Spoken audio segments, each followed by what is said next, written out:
I'm Lexxie. I'm in the US. And today we're going to take a look at part 4 in our series of Let's Talk Spices. This is kind of the bonus episode, hot and spicy. So all of these spices that we have here before me have something in common, and that is that they have heat on some level. This is probably the most common, the one that most people have in their spice racks, the one that most people are used to seeing on the table at pizza places or Italian places. It's red pepper flake, and it's just basic dried flakes of chili peppers. I like to use it in Italian food if I want to make something that's hot and spicy that's Italian. Sometimes I'll put it in chili. Really depends on how I'm feeling. But that's about all I use it for. That's kind of common amongst these two. I've got pepper spices here that I'll use for like 1 or 2 dishes or genres of dish, and that's it. And they don't really cross over for me. I would imagine that they could, at least in theory. I just don't use them in multiple ways. Next one. Tahini. This is extremely popular in recent years. Before, I don't know, maybe 2 years ago, 3 years ago, I'd never heard of this. This is like a chili powder and lime, crystallized lime mix. It's from, I believe, Mexico, but at the very least, the whole Central American area. And it's often, or typically, I would say typically, but my cultural knowledge of this area is not incredibly good. It is often used, and this is how I use it, on fruit, like mango or pineapple or watermelon, or my probably favorite thing to put it on is cantaloupe. You get kind of like a sweet and savory and zingy vibe because the lime and it's great. It's not super spicy, it just adds another dimension to your fruit. Don't get me wrong, I like fruit without that on it, but I like it with it on it. So why can't I like 2 things? This one is newer to me and not super popular in the US. Newer to me as in since I started this channel. I can link below the video where I tried Nando's hot sauce, which I actually still have some in the fridge. I really like that stuff. And Nando's signature flavor, first, Nando's is a restaurant in the UK if you're new to the channel. But Nando's signature flavor is peri-peri. So after exploring those sauces and learning that I like them, I ordered some of this because I wanted to try and make some peri-peri chicken. Now, I'm sure mine isn't anywhere near as good as Nando's or any kind of restaurant that sells authentic peri-peri chicken, but you sprinkle some of this on some chicken and grill it up in a pan, and it's pretty gosh darn yummy. I use that fairly often. We've done these 3. We have not done those 2. Let's look at this one.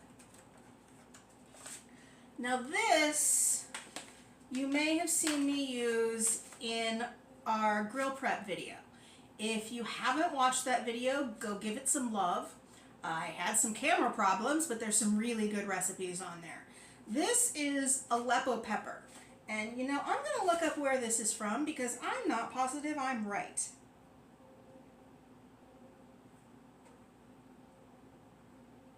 Okay, this is from the Mediterranean, in Syria, just south of Turkey, is what Professor Google is telling me. It is a pretty mild pepper, not a ton of heat, but like I can take a pinch of it and eat it and not die. It's got, how would I describe this? The flavor's a little bit smoky, a little bit spicy, but not too much. On like a 1 to 10 spice scale, I'd probably only give this a 3. But I really like this stuff, and what really got me interested in trying this out was Alton Brown, who you've probably heard me mention maybe just a few times before on this channel. But Alton Brown really likes this stuff, uses it quite a lot. And I ended up buying it for the first time to use on one of his recipes. It was a za'atar and Aleppo chicken, and it was absolutely delicious, and I have made it again. It keeps hitting the rotation now. So I do think Aleppo is going to continue to have a space on my spice rack, which probably means I should get it a jar, huh? Next, okay, chili powder. Again, one of the more common ones. If you're making Mexican food, or if you just want a kick of something hot in your food, chili is a good one to reach for. Very general, hot but not blow your head off hot. It's just a nice, versatile way to get some heat into your food. Going on common and versatile, we have cayenne pepper. Now, again, for some reason, I really only use this in maybe 3 dishes.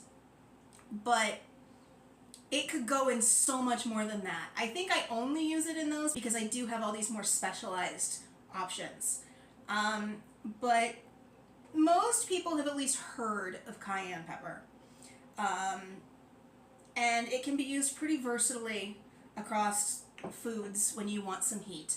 But it's a lot hotter than general chili powder, or in my opinion, also than red pepper flake. So if you want a more intense heat, give cayenne a try. And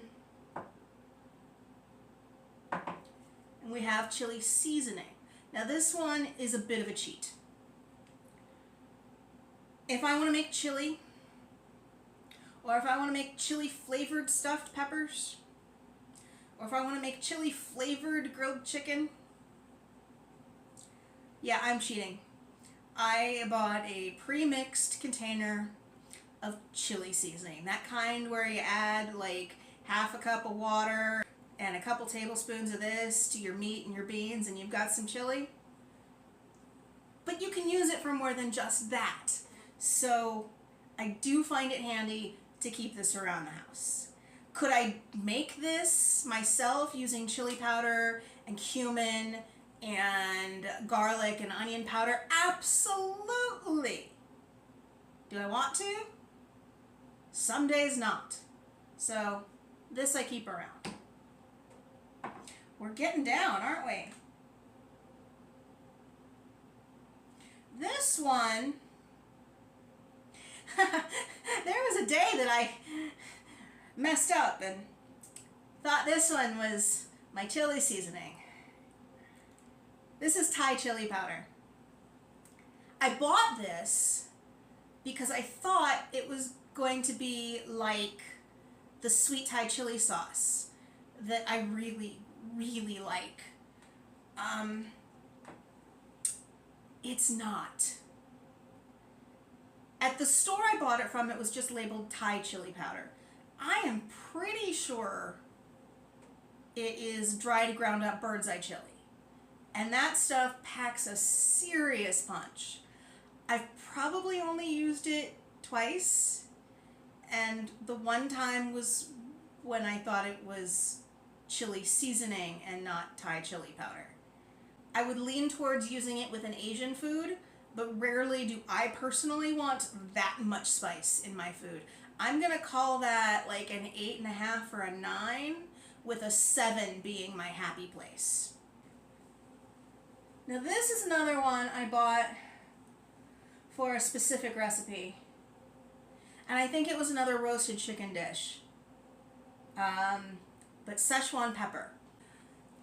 Szechuan pepper doesn't have a ton of like blow your head off heat, but it does have the very distinctive, interesting property of like making your tongue a little bit numb and tingly. It's kind of fun. Well, I say fun, but it's more different. It's definitely an experience.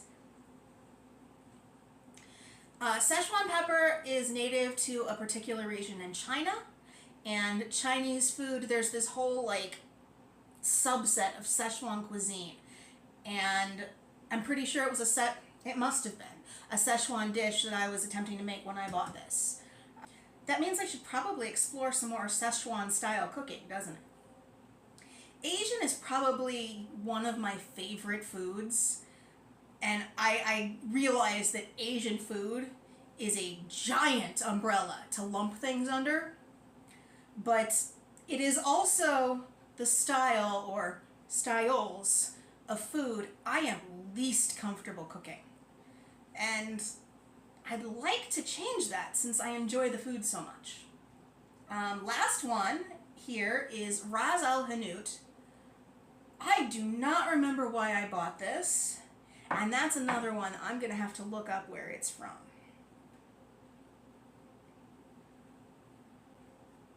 Okay, Ras Al Hanout is Moroccan.